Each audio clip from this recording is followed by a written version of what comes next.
This lesson's on Surds and it's section 3A of the textbook. Now before we start with Surds, let's revise a little bit of about square roots. So if I were to ask you 11 squared, you would tell me that's 121. So the square root of 121 is 11. Next one, 2 to the power of 3. 2 times 2 times 2, that's 8. So the opposite of that, say the cube root of 8, what times itself 3 times gives you 8? 2 times 2 times 2? That is a cube root of 8. So if you're wondering how you type in the cube root of 8 in your calculator, you are looking for that button there, and as you can see, it's in yellow, so you have to press Shift, and then you press the hat button, and you get that. So give it a go now, please. So what about the cube root of 64? Any guess what that number might be? Give it a go in your calculator, or maybe you already know what the answer is. That would be the number 4. And what about the cube root of negative 27? What multiplied by itself 3 times gives you negative 27? That is the number negative 3. Negative 3 times negative 3 is 9, times negative 3 is negative 27. And last one, what do you reckon the 4th root of 625 might be? And if you told me 5, you would have been correct. A little bit of revision there. So now let's move on to the main part of this lesson, which was surds. Let's see what this is about. Now, before we get on to surds, let's revise what real numbers are. Now, what are real numbers? You might think, what? There are imaginary numbers? Well, actually there are. And the real numbers, just the real numbers, are the numbers that you have been dealing with up to now. Okay, so all of the numbers that you're aware of, they are all real numbers. For example, the number 0, that's a real number. As a matter of fact, all of the numbers on this number line are real numbers. Say the number a half. Number half goes there. That's a real number. We can put it on the number line. What about the number pi? 3.1415, yes, and keeps going, around here somewhere. That is also a real number. So what about the number negative 3? Oh yes, that's on the number line. That is also a real number. Let's investigate this a little bit further. Real numbers, you can have rational numbers and you can have irrational numbers. Now, what are rational numbers? Rational numbers, you think of them as a fraction. Say a over b. But there are some conditions here to a and b. A and b have to be integers. Now, what's an integer? You might ask. Now, notice how I'm writing the symbol for integer, a capital Z. This symbol there is simply saying, let me write it a little bit neater. That means it belongs to. So how would you read this? You would read a over b, where a and b belong to the set of integers. But that doesn't end there. There's another little condition, and like any fraction, b cannot be 0. Let's give some meaning to this. So you think of any whole number. That's what integers are. Integers are whole numbers. So you might have the case of 2/3. That is a rational number. You might have 1 over 5. Also, whole number over whole number. It's a rational number. What about the number 6? Is that a rational number? Well, could you write it as a fraction? Yes, we can. 6 over what? 6 over 1. It makes it a rational number. Does that mean that all numbers are rational numbers?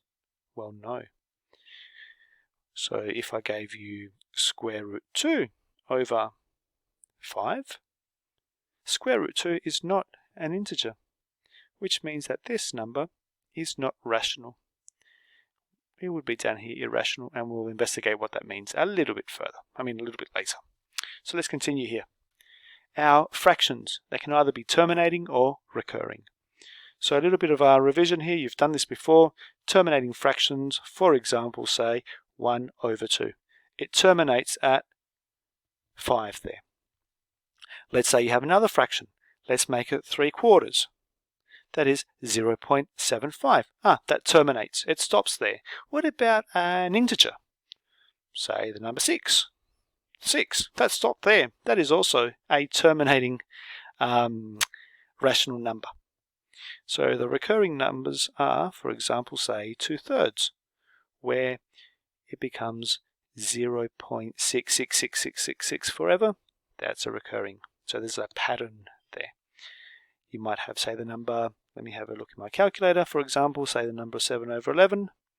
Also there's a pattern, 0.636363, and so on. That is a recurring number. Whereas irrational numbers, ignore those EGs, irrational numbers are numbers that do not have a pattern. So if you were to get the number pi, you were to type in the number pi in your calculator, go ahead, type in the number pi. You would get 3.141592654. That's where my calculators ended. There is no pattern here. And that would go on forever, these digits, and there would be no pattern to it. That makes pi an irrational number. Get your calculator, please. Type in square root 2. See what the calculator gives you. Go type it in, square root 2. Pause the video if you have to. Now that you've typed it in, you would have seen that it says in your calculator 1.414213562, and there is no pattern. That would keep going on forever, and that is what makes an irrational number an irrational number. Continuing, what's a surd? Surds are irrational numbers that use a root sign. So for example, square root of 2, that is a surd. So is 5√11. That is a surd, and that is a surd. But these numbers are not surds. The square root of 4 is equal to 2. Is 2 an irrational number? No, it's not. Therefore, the square root of 4 is not a surd, even though it has the root sign. And the same applies to, like this number here, the cube root of 125. Now let's simplify surds. If you had to simplify square root of 12. Now there's a little property, and don't worry about copying it down just yet, because it's coming up in the next slide, that goes like that. If you have a times b inside the surd, you can split it up into square root of a times square root of b. So 12 is equal to 1 times 12. Okay, we split it up. Now square root of 1, that's 1. We end up with that. What's that? Root 12. Oh, ended up where we started. This is not a good way to do it. What about square root 12 written as square root of 2 times 6? Is that going to help us? Square root 2, can we simplify square root 2? No. Root 6? Didn't work either. What about this? Square root of 4 times 3. Let's split it up. Square root of 4. Yes, that's 2. And that's equal to 2 root 3. And that is the simplest way to write square root 12, 2 root 3. But how do we even get 2 root 3? Are we going to do trial and error every single time? No, we are not. And the trick lies here. You think of square numbers. Square numbers. So for example, 1 squared is 1, 2 squared, 4, 3 squared, 9, 4 squared, 16. And you ask yourself, does 12 have a square factor other than 1? We don't care about 1. And yes, it did. Yes, it does. It's 4. And that is going to help us simplify. Let's analyze this a little bit more in the next example here. But now, can you please open your journals, write down the title, which is Properties of Surds, and I've got here a number line to help us a little bit with the properties that are coming up now. The first one, as you would have seen from the slide just before, I would like you to write down root A times root B. But there are some conditions for A and B. And the condition is this. Have a look. I'll let you have a look at it first. It's telling us where A and B belong to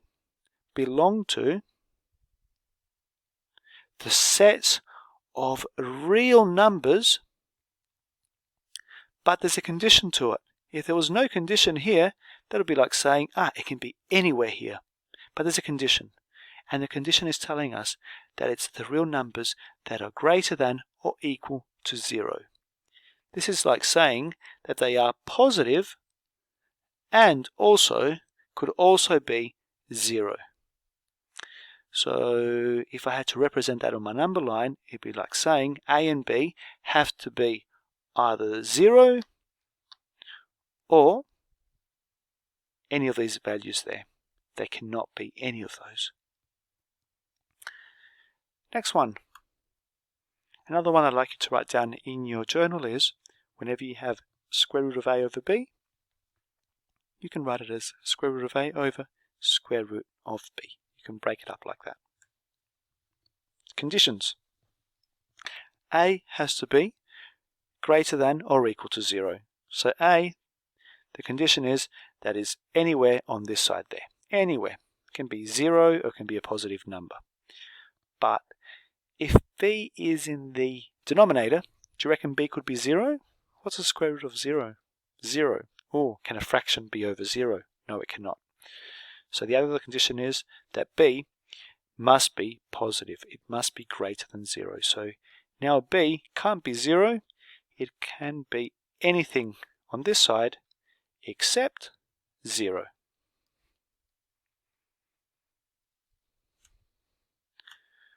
To simplify surds, we must identify perfect square factors. So square root of 32. Let's go. Can you think of any square factor that 32 has?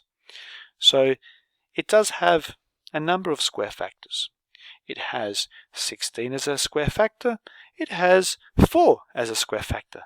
Let's go for the highest square factor. That is 16. So we could write it as square root of 16 times 2. We break it up. Square root of 16 is 4. And that is how you simplify square root of 32. If you put it in your calculator, type it in, you'll notice that you get 4 square root 2. Next one. We have to simplify 4 square root 300 over 5. Now, does 300 have any square factor? Yes, it does. It's 100. So we could split it up as square root of 100 times 3 in there. And the square root of 100 is 10.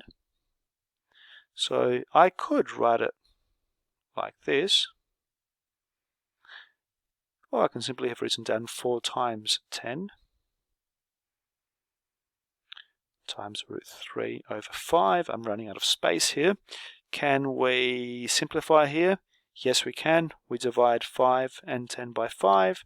That becomes a 2. 4 times 2 is 8. That becomes 8 root 3. And the last one here. Can we divide, having a look first, can we simplify 100 over 9? No, we cannot. Well, now in that case, we're going to use this property, which is root 100 over root 9. What's the square root of 100? 10. What's the square root of 9? 3. And that's how you simplify that one. So if you'd like to copy down these examples in your journal, please do so. Press pause and then come back to it. We have only one last example to go through before you start working on your own. And it's telling us that we need to express this number as the square root of an integer.